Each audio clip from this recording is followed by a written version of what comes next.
Legit po ba to, ma'am? Kasi ang mura talaga. Actually, sa akin po, kasi user lang din po ako.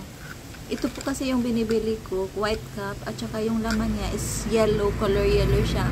Yung iba kasi, nakabili daw sila ng fake. Yung binili nila is yung gray cup. Hindi ko alam yung gray cup, hindi pa kasi ako nakabili nun. Actually, pangatlong gamit ko na to, at saka mauubos na to within 2 days. So, maubos na to 2 days na lang bago ito maubos kasi 4 na lang yung laman nito.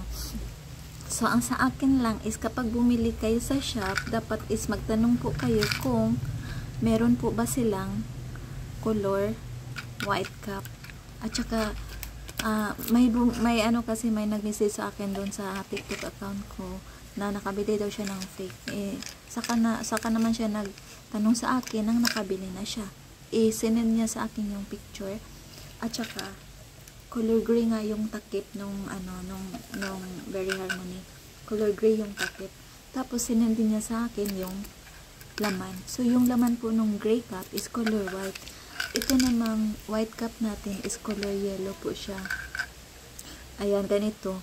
Ganito po yung legit na Very Harmony. Ganito yung legit color yellow yung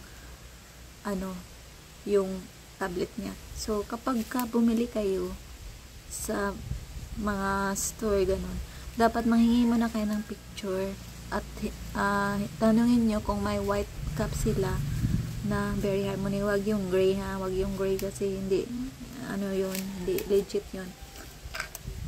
So, ayan, tsaka maganda din so far. Hindi na ako nag-bloating, hindi na ako nag-hot flash sa gabi.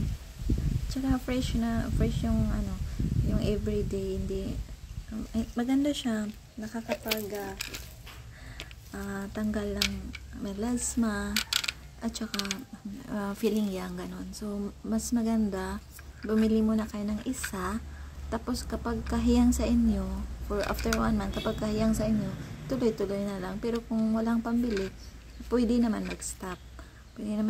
Tsaka pag-iipunan din. So, ito yun guys ha. Bilhin nyo is itong puti yung takip, wag yung gray. Kasi nga, hindi natin alam yun. Hindi ko alam yun eh. Kasi, ito yung ginagamit ko, yung white yung takip. So far, may 3 pa din ako. Nag-order na naman ako ng 3. White pa din yung takip. White yung takip niya. Hindi pa ako nakabili ng gray. So far. Actually, yes. So, ayan. Yun yung result sa akin is maganda yung result sa akin. So, I hope maganda din po sa inyo.